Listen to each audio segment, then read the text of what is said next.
अरे आरव, तुम भी तो छोटे ही हो। तुम्हारी उम्र के बच्चे किंडरगार्टन में ही पढ़ते हैं। नव्या ने कहा। हाँ आरव, तुम्हारी मम्मा सही कह रही हैं। तुम्हें किंडरगार्टन में ही जाना चाहिए। अविनाश ने भी नव्या का सपोर्ट किया। आरव ने अपसेट होकर अपना सिर नीचे कर लिया। फिर उसने धीरे से ऊपर देखकर मुस्कुराते हुए कहा, ठीक है, अगर आप लोग यही चाहते हैं तो मैं जाऊंगा kindergarten. Good boy, my body is a champion. Avinash ने आरव के हाथ में ताली मारते हुए कहा। तो हो गया डिसाइड।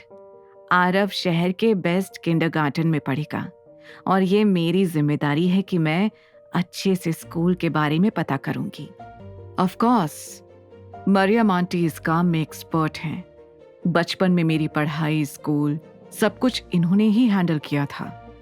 अविनाश ने कहा। नव्या समझ नहीं पा रही थी कि उसे मरियम पर आरव के स्कूल का बोझ डालना चाहिए या नहीं। आंटी, मैं देख लूंगी, आप क्यों परेशान होंगी? अरे इसमें परेशानी की क्या बात है? अविनाश मेरे बेटे जैसा है। उसकी शादी और बच्चे के सपने मैं कब से देख रही थी। तुम यकीन नहीं करोगी, मैंने तो बच्चे का नाम भी सोच लिया था और अब जाकर आरव मेरे पोते के लिए कुछ करने का मौका मिला है मुझे। मैं तो खुशी खुशी उसे स्कूल छोड़ने जाऊंगी। मरियम ने आरव का सिर सहलाते हुए कहा। दोनों के चेहरे पर जो खुशी थी उसे नव्या छीनना नहीं चाहती थी। उसने हाँ कह दिया और उसके बाद अविनाश ऑफिस के लिए निकल गया। नव्या को लग रहा था कि अब जब उसे नया ऑफिस ज्वाइन करना ही है तो वहां पर काम करने के लिए उसे खुद को तैयार करना चाहिए। उसने ऑफिस में काम कर रहे सभी एम्प्लॉइज की लिस्ट मंगवाई। लिस्ट देखकर वो ये डिसाइड करना चाहती थी कि उसे किस आर्टिस्ट के साथ काम करना है। व्हाट? इन एक्टर्स का तो ट्रैक ही अच्छा नहीं है और फीमेल एक्ट्रेसेस को तो ऐसा लग रहा है जैसे सिर्फ मॉडलिंग के लिए रखा गया है। एक्टिंग तो इन्होंने जरा भी नहीं की है। नव्या इरिटेट होकर खुद से बातें किए जा रही थी।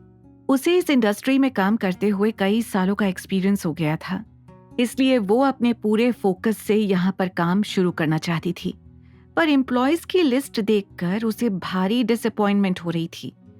तभी उसे एक ऐसी प्रोफाइल नजर आई जिस पर उसकी नजर अटक गई। रोहन शेट्टी, इसने तो लव एंड हेट शो में लीड एक्टर प्ले किया है। रोहन एक 23 साल का एक्टर था जिसने कम उम्र में ही काम शुरू कर दिया था। उसका चेहरा इतना सुंदर था जैसे वो राजा महाराजा का बेटा हो।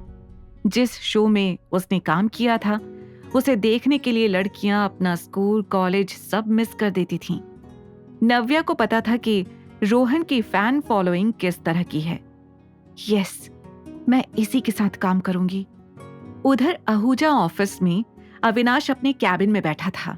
तभी शशांक उसके पास आया और बोला, सर, स्टार एंटरटेनमेंट के बारे में अपडेट है। ये उन एम्प्लॉयज की लिस्ट है जिन्हें हम फायर कर रहे हैं और ये उन एम्प्लॉयज की है जो अब भी कंपनी में काम कर रहे हैं, पर इन एम्प्लॉयज के लिए केपेबल मैनेजर नहीं है हमारे पास। अविनाश ने एक नजर स्टार एंटरटेनमेंट के डॉक्यूमेंट्स पर डाली। उसने तुरंत सारी कैलकुलेशंस की और कहा, Rohan Shetty is the most talented artist we have. उसे न्यू असिस्टेंट मैनेजर को हैंड ओवर करो। यू मीन मिस नव्या को? शशांक ने पूछा। अविनाश ने ज्यादा रिएक्ट न करते हुए बस हाँ में अपना सिर हिला दिया। उधर नव्या अपने ऑफिस पहुंची तो सभी लोगों ने उसे कॉन्ग्रेचुलेट किया। सबसे पहले वो मैनेजर के पास गई जिसका नाम था मिस्टर रोहित बंसल। मिस्टर बंसल का नाम इस इंडस्ट्री में काफी जाना माना था। नव्या ने पहले से ही उनके बारे में सुन रखा था। इंटरेस्टिंग, तुम्हारी प्रोफाइल स्ट्रॉन्ग है नव्या। तुम्हारा एक्सपीरियंस हमारी कंपनी के लिए काफी अच्छा रहेगा। मिस्टर बंसल बोले जा रहे थे, लेकिन नव्या को तो कुछ और ही कहना था। सर, मैं रोहन शेट्टी के साथ काम करना चाहती हूँ। I want to train him. ये सुनकर मिस्टर बंसल ने मुस्कुराते हुए कहा, डन, आप रोहन के साथ काम कर सकती हैं। You can start your work now. ये सुनकर नव्या को थोड़ी हैरानी हुई। उसे उम्मीद नहीं थी कि मिस्टर बंसल इतनी जल्दी मान जाएंगे। नव्या खुशी खुशी वहां से निकल गई। उसे अब रोहन से मिलना था। उसे पता चला कि आर्टिस्ट ऊपर वाले हॉल में ट्रेनिंग करते हैं। ट्रेनिंग रूम में रोहन कांपते हुए खड़ा था। उसकी नजरें नीचे थी और उसके सामने खड़ा था रॉबर्ट। रॉबर्ट विशाल का अच्छा दोस्त था, इसीलिए इतने सालों से वो मुफ्त की सैलरी उठा रहा था। उसने इतने सालों में सिर्फ एक काम किया था, रोहन को टॉर्चर करने का। सब मैं अब आपके साथ काम नहीं कर सकता।